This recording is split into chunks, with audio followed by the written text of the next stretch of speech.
Hello everyone, very welcome to my channel. So in this video we are going to solve 10 most important questions related to sociology and this video is helpful for many exams.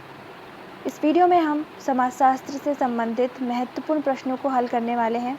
आप सभी इसको पूरा video देखें and पहले खुद से questions को solve करने की ट्राई कीजिए। अच्छा, अब चलिए स्टार्ट करते हैं अपनी वीडियो को।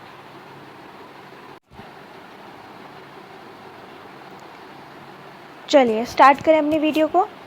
देखिए, क्वेश्चन में ज़रूर 10 लेकर आई हूँ, पर आप बिल्कुल से यकीन मानिए 10 के 10 क्वेश्चन अगर आप कर लेते हैं तो आपको आपकी जो तैयारी है, आपका रिवीजन है, काफ़ी अच्छा होगा। इसीलिए मैं कहती हूँ पहले खुद से सॉल्व करें, देन मैं आंसर तो बता ही हूँ। चलिए क्वेश्चन नंबर 1 पढ़ लेते हैं। है क्या question number 1 is Karl Marx ने अपने उद्विकासवादी ढांचे में समाज को किस क्रम में व्यवस्थित किया था। हम सभी जानते हैं कार्ल मार्क्स हमारे कौन से आते हैं, क्लासिकल थिंकर आते हैं, ठीक है। तो उन्होंने एक उद्विकासवादी ढांचा दिया था, उसमें उन्होंने कुछ क्रम बताया था, उसी क्रम में आपको बताना है, कूट्स में से आंसर करना है। तो पहले जल्दी से खुद सोचिए, देन मैं आंसर दे रही हूँ।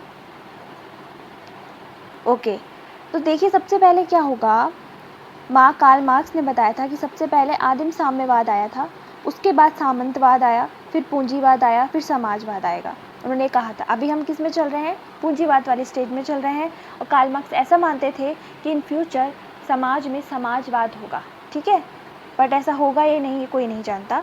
आंसर हो जाएगा इसका 1 2 3 4 बिल्कुल ऐसे ही अरेंज हो रखा है। Option number D is the correct answer. D इसका बिल्कुल से आंसर हो जाएगा। नेक्स्ट चल रहे हैं हम नेक्स्ट क्वेश्चन पर। क्वेश्चन नंबर 2 है, ए आर देसाई की राष्ट्रवाद की जो परिभाषा है वो किससे प्रेरित है।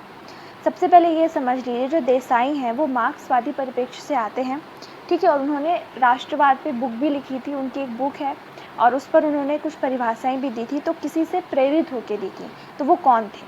ऑप्शंस पढ़ लेते हैं। S.M. Lipset, E.H. Car, max weber, L.L. थूजर। तो जो देसाई हैं वो E.H. कार से काफ़ी ज़्यादा प्रेरित थे। E.H. कार ने सोशल मूवमेंट्स पर, इन सब चीज़ों पर, नेशनलिज्म पर काफ़ी चीज़ें लिखी हैं। उनकी खुद की परिभाषा भी है E.H. कार की, उससे ही रिलेटेड देसाई ने अपनी परिभाषा दी थी।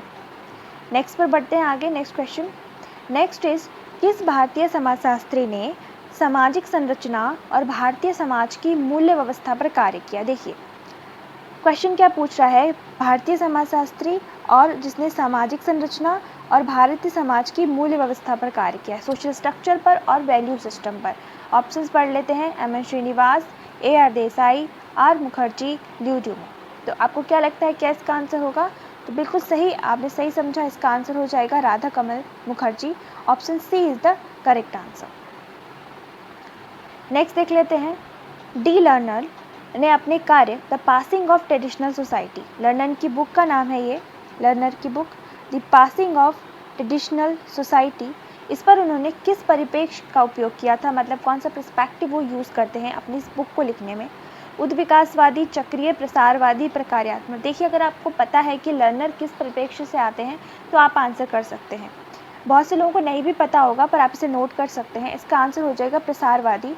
जो लर्नर थे वो प्रसारवादी है, तो आंसर सी इसका करेक्ट आंसर हो जाएगा। नेक्स्ट क्वेश्चन पर बढ़ते हैं। नेक्स्ट क्वेश्चन है, भारतीय कृषक समाज को मालिक, किसान और मजदूर, मालिक, किसान और मजदूर, इसी तरीके से याद करना है इंग्लिश में भी, मालिक, किसान, मजदूर, इसमें किसने विभाजित किया था। ऑप्शंस देख लेते हैं। Daniel Thorner, John Mencher, R Redfield, N.S. Jodha. Answer हो जाएगा डैनियल थॉर्नर, ए इसका करेक्ट आंसर होगा। नेक्स्ट इज पर संस्कृति ग्रहण, जिसे कहते हैं हम एकल्चरेशन। एकल्चरेशन क्या है, व्हाट इज एकल्चरेशन। ऑप्शंस पढ़ लेते हैं। अपनी संस्कृति के गुण ग्रहण करना, किसी अन्य संस्कृति से संपर्क, दूसरी संस्कृति के गुण ग्रहण करना, या फिर संस्कृति का रूपांतरण करना। एकल्चरेशन और एनकल्चरेशन में लोग काफ़ी कंफ्यूज होते हैं। यहाँ पूछा जा रहा है एकल्चरेशन। सही आंसर हो जाएगा दूसरी संस्कृति के गुण को ग्रहण करना। अगर यहाँ पे एनकल्चरेशन होता तो वो सिमिलर होता है सोशलाइजेशन के, मतलब अपनी ही संस्कृति को, गुणों को ग्रहण करना। तो आंसर सी इसका करेक्ट आंसर हो जाएगा। नेक्स्ट देख लेते हैं। निम्नलिखित में से किस प्रमाप में वास्तविक शून्य, मतलब एब्सोल्यूट जीरो का उद्गम होता है। सांकेतिक या फिर नामिक प्रमाप, श्रेणीकर प्रमाप, अंतर या फिर अनुपात। इसके लिए आपको पता होना चाहिए क्लासिफिकेशन स्केल्स का। तो आंसर हो जाएगा इसका अनुपात प्रमाप या फिर रेशियो स्केल। ठीक है, रेशियो स्केल में क्या होता है, एब्सोल्यूट 0 होता है। ऑप्शन डी आंसर हो जाएगा।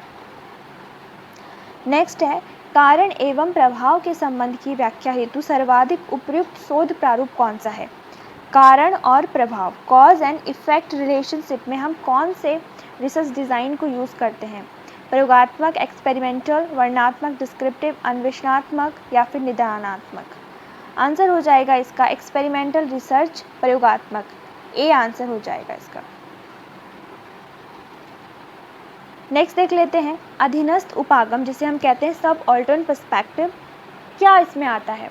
ऑप्शंस देख लेते हैं, श्रमिक वर्ग का परिप्रेक्ष्य है ये, निम्न तल का है, आम जनों का है या फिर कमजोर वर्गों का है। सब ऑल्टर्न पर्सपेक्टिव आंसर हो जाएगा इसका निम्न तल का परिप्रेक्ष्य। उसमें कोई भी आ सकता है जो कि निम्न कैटेगरी के आते हैं। ठीक है, जैसे कि हम बोले तो डेविड हार्डीमैन हो गए, सुरजीत सिन्हा हो गए, इन सब ने, भीमराव अंबेडकर हो गए, इन्होंने सब ऑल्टर्न पर्सपेक्टिव को फॉलो किया था, आपको पता होगा, है ना। चलिए आज का लास्ट क्वेश्चन, हु गवर्न्स, एक बुक का नाम है हु गवर्न्स, इसके लेखक कौन है। आंसर ऑप्शंस देख लेते हैं, Robert A Dahl, C.W. Mills, Robert Mises, Talcott Parsons. क्या होगा इसका आंसर। तो इसका आंसर क्या होगा ये आपको कमेंट करके बताना है। मैं इसका आंसर नहीं दे रही हूँ। अगर आपके कमेंट्स आते हैं तो अच्छा है, नहीं तो मैं आंसर्स को पिन कर दूँगी, आप वहाँ से देख लीजिएगा। पर खुद से पहले इसका आंसर सोचिए कि क्या होगा। ठीक है, क्वेश्चन नंबर 10 का आंसर इस तरीके से लिख के आप कमेंट कर सकते हैं। ABCD कोई भी होगा, उसको आपको कमेंट करना है। Okay, so thanks for watching this video. आप इसी तरीके से मुझे सपोर्ट करते रहे, मेरे चैनल पर बने रहें, एंड मैं आपके लिए बहुत ही अच्छी वीडियो बनाती रहूँगी।